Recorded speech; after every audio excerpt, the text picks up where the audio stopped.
Telangana సర్కార్కు private కాలేజీలు ultimatum ఇచ్చాయి. ఈ నెల 12లోగా 1000 కోట్ల బకాయిలు విడుదల చేయాలంటూ డెడ్ లైన్ విధించాయి.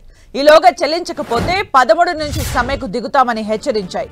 మొత్తం బకాయిలు 1200 కోట్లుండగా ఇప్పటికే ప్రైవేట్ కాలేజీలకు 200 కోట్లు విడుదల చేసింది ప్రభుత్వం. మిగతా ఫీజు బకాయిలపై సీఎం రేవంత్ తమకు భరోసా ఇవ్వాలని ప్రైవేట్ కాలేజీల యూనియన్ డిమాండ్ చేసింది. మరిన్ని అప్డేట్స్ మా ప్రతినిధి రాముడు అందిస్తారు. రాముడు, తెలంగాణలో కాలేజీలకు ఉండేటువంటి బకాయిలకు సంబంధించి ఫీజు రియంబర్స్మెంట్ బకాయిలపై ప్రైవేట్ కాలేజీల యాజమాన్యం, అన్ని విభాగాలకు సంబంధించినటువంటి కాలేజీల యాజమాన్యం ఈ రోజు ఒక ప్రైవేట్ హోటల్లో సమావేశం కావడం జరిగింది.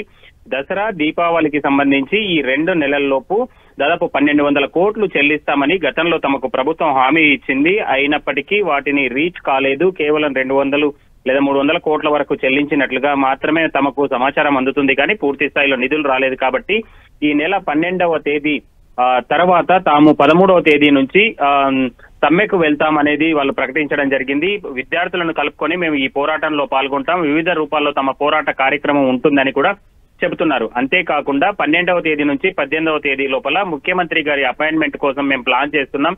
ఆ తేదీలోపు హైదరాబాద్ లో అందరము అన్ని కాలేజీలకు సంబంధించి దాదాపు 2000 నుంచి 2500 మంది అందరూ వస్తారు, యాజమాన్యాలు వస్తారు. వాళ్ళ సమక్షంలో విద్యా వ్యవస్థ పైన తమకు ఒక భరోసా ఇచ్చే విధంగా ముఖ్యమంత్రి గారు తమకు ఒక భరోసా ఇస్తే మేము కంటిన్యూ చేయగలుగుతాం. లేదంటే ఇప్పుడు ఉండేటువంటి బకాయిలకు సంబంధించి మొత్తం గతంలో ఉండేటువంటి ప్రభుత్వం 3 విద్యా సంవత్సరాలకు సంబంధించినటువంటి బకాయిలు, ఈ ప్రభుత్వం 2 విద్యా సంవత్సరాలకు సంబంధించినటువంటి బకాయిలు, టోటల్ గా 10,000 కోట్ల రూపాయల వరకు బకాయి ఉంది. కాబట్టి ఆ బకాయిల అంశం పైన మాకు ఒక భరోసా ఇచ్చినట్లయితేనే మేము కాలేజీలను రన్ చేయగలుగుతాం. లేదంటే మాత్రం ఇది విద్యార్థుల పైన, విద్యా వ్యవస్థ పైన తీవ్రమైనటువంటి ప్రభావం చూపుతుంది.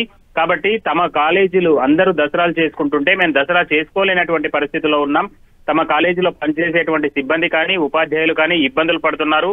ఫీజులు రాక తాము కూడా కాలేజీల నిర్వహణ విషయంలో చాలా ఇబ్బందులు పడుతున్నాం. కాబట్టి ఫీజుల రియంబర్స్మెంట్ కు సంబంధించినటువంటి డబ్బులను వెంటనే వాటిని విడుదల చేయాలని కాలేజీల యాజమాన్యం డిమాండ్ చేసింది. ప్రధానంగా గతంలోనే గత 2 వారాల క్రితమే దీనికి సంబంధించి ప్రభుత్వంతో జరిగినటువంటి చర్చల సందర్భంగా తమకు దసరా వరకు 600 కోట్లు విడుదల చేస్తామని చెప్పారు. కానీ కేవలం 2 నుంచి 300 కోట్లు మాత్రమే ఇప్పుడు విడుదల చేశారు. దీపావళికి 600 కోట్లు విడుదల చేస్తామన్నారు. కానీ ఇవి ఇప్పుడు మొదటి మాట తప్పారు. కాబట్టి మేము 12వ తేదీ వరకు తాము డెడ్ లైన్ పెడుతున్నాం. 12వ తేదీ వరకు తమకు రావాల్సినటువంటి ఇప్పుడు బకాయి ఉండేటువంటి 900 కోట్ల నుంచి 1000 కోట్ల వరకు ఏదైతే బకాయి ఉంటుందో అది మొత్తం కూడా పూర్తిగా చెల్లిస్తేనే తాము కాలేజీలను రన్ చేస్తాం. లేదంటే మాత్రం తమ పోరాటం కొనసాగుతుంది. అవసరమైతే కాలేజీలను పూర్తి స్థాయిలో బంద్ చేయడానికి కూడా తాము వెనకాడమని కూడా వాళ్ళు ప్రకటించడం జరిగింది.